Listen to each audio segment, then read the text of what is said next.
Sadahirs Gamkaya Kon, Digital News Channel, Hills Mojo, The Honest Voice of the Voiceless He, Mipi Hena, Hondo na, Thando na, Thienso na, Keneva Ading Hita to Lonin, Hichi Channel Chungcha nga, Nam Sunga, Ahidea Ikupiu, Kangui Tang Sunga, Pathin Hatsanatong Ho Akonin, Phatthei na Kithum sa Penin, Sule, Amaho Akon Hills Mojo Chungcha nga, Angay Danule, Phatthei abohnau, ahoulimnau anangai khomote. Kampupi district ailur sadirhir sunga hi itabong media hi hangaya ngai chado hin gal kiti hi buldimin ga kisile meilhite in ipui pate ho khanga pada in the chen khompi ho aji bihila thangsit man sumsil mana gala hin bodwa thagama agam leisi da su mongjing ding tiwa a kho pen ta chu media hin meilhite in nup azovu akisu wa ama ho in abol jo siu chu adi hilo chu ai wa media langa hi tingwa noi leisi da ong ki the thangji ya hi igam sungu wa ngai cha kho pen ta asalam hi hen lang education lam yo ting le lagaw lam hi yong le a kho pen ta ai media hi in tum sanga wang sinum ta zui la kang sadirhir sunga hi e ho nam la hi kuima na umlo he hi in sapa kamboi sangse he na omin ai le ma hin te a hi sacrifice na ki bola sun na janum lo wa na bol le tua Mojo seller te anan bol hi ka ki thangat pin ka ki pat pi in khunung ting le cha ke ko na yong hi isan niam khana gal zone a khuni chu da in nei di bo hi ti kata asan khat chu hin ye chun ka ki pa pi in hung phachu min te ti hi ka he ji in a hin bol ho member ho zo sin na chung wa ki pa thu kan se na hi ki paomin ade in I think lang mi hoding in news center hi lungdei bang ta chunin in nei povin ting le ga compel bolding a chu hi le chidang namdang ho ting le chen khompi namdang ho te ding chen ho hen kil sam lein hijong le ki paom ta chu hills muyo hong ki bol do chunga hin nampi adinga kalse be na ai lo le isei ho ito ho ting le muntin gamtina mi ho na mu thaya ting le ipiham igen thein ho ti phun do na jong hong pangding kata sanin ting le nampi kilung khat na jong hong pangding in kata sanin aje chu tu la hin social media whatsapp ai lo le mi tam tain thu tam ta seizin het khil thei tam ta ho hi chi hills muzo in thudi cho hin phun do a ting le nampin ache pi chu ipi ham ti jo klel ta an sei ting chule hi chi chon nam kilong khan jong hin pu do ding kata sanin aban ting le egam sungowa ithil bol ho ting le igen the na ho ting le mung meni bol ho hi wa noya mi pion an het the na dinga platform hai ta kharin ka ngai to ni je chon hills muyo bol do ho chung a hin ki pa thu ka season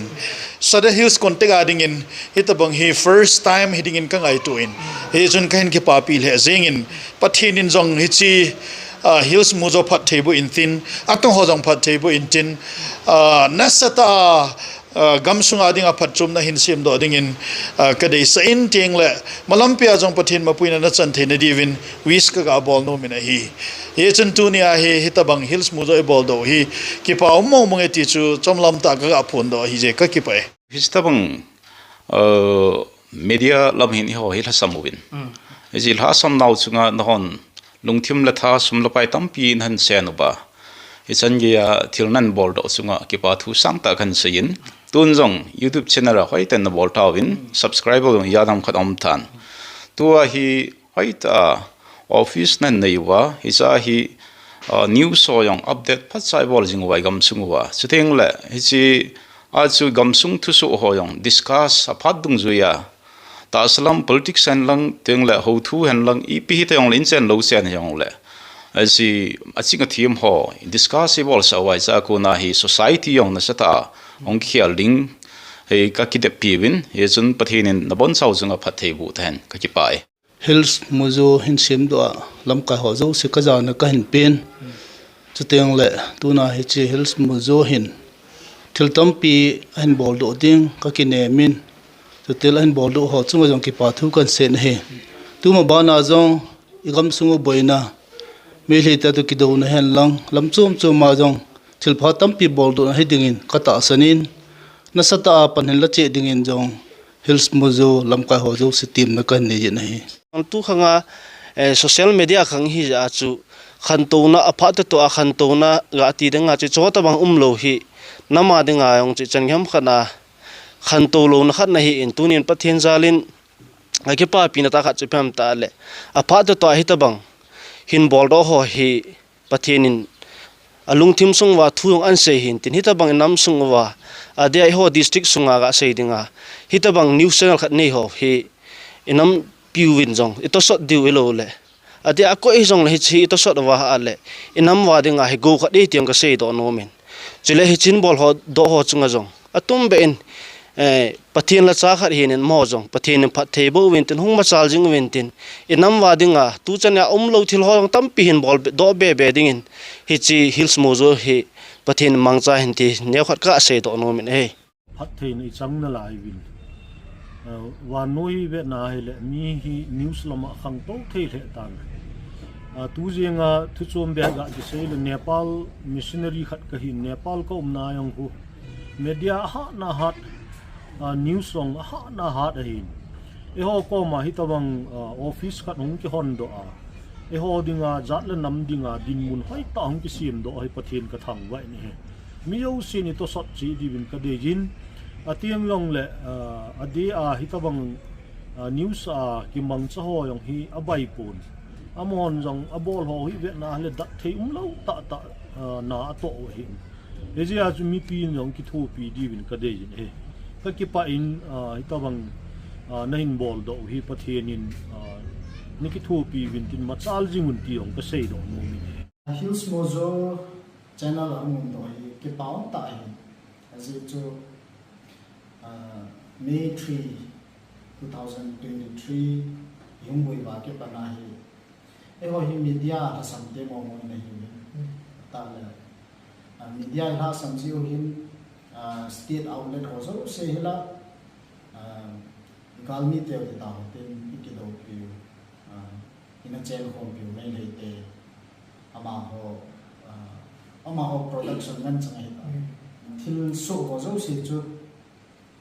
ahiding dol ta state khalin ido tamam khanong hi ta ja so outlet ho zo se hong po to ho zo se chu ama ho interest a hong ni ta hills Mojo hong da english a ata ta din mon ho ata ta english mi ho vat the dinga tu di pai phone do the naw kha channel lo mi pai ni chi na sa ta tu chan le ya na to zo hi ki pa pi mo mo na ma ba na zo hi chi su kha na khan to sa bi ba hi mi pi ho ata ta to sa ngam cho pu poi mo hi it's the channel ho hi ai mi ho la hi ho society ho la it's the news ki tu ai lo ai ai ding to cha ki so pa che pa hi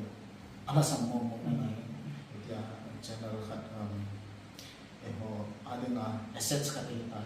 ki paung ma ma je ni ta bang nan mo to ba nam bi so tu ta mi ho het the ni na adi pa phone sa the ki paung ne ki ho han pa sol khat hin ki pun na jong le inam din mun he tam ta he ki kal suanga tam ta he ki chi ki sei thei lo hin i sei yong ki sei hil the en he jun tauna hena tamlang ka pangwin tuni hills Mojo hong ki su do ga ngai tu le len ta hong hiding in ka ta sanin pathin yong len ta isu pu han tiong ga sei no no me ne he jun tunia hi nam gen the naw hong so tan sentala ga thu thei diong mi cha om nai ai wa he news he mi hin fight ball tiang le thil hi phachum ta len ta om hin ita again the nau ha sat nau ikitha nau iman nau gam ida tha na ho hi ni khat le media ko na news a ko na hi central government jong hin head on tin hi jo zo si in phat chum pidiu ni khat le idoi tu o tiu de e hon idoi tu pau chu split administration hi pathin in pap de wang ge poi again the nau pai hung kilen de ti pakai tha cha khat hin a taw no thu a kalung ge la ko na hung kon do cha ka ga sei do no me hin e jun a chai nan si news hills mojo he pathin Phatthei bu hen lang inam gen the na ho ki le do na hita hen ti a father khat hin a ga sei do no me ka ki pa pathin la cha na to he mi yo se i bol thei lo mi yo se i chan thei lo pathin thau nu pathinin ako alhen do ho changje hitel hanin nam sunga hagaulam se thu hilowa ta salama jong panmun lin ta anewe ti hi e hedu ban jomen pathin la chana tong ho jong za bolna to sotna inei jing deu akulin pathinin nam sunga amancha pathin la chan na tong ho zo se Phatthei nan phungbu jing henlang hills mojo chungchanga ngaidan acp ule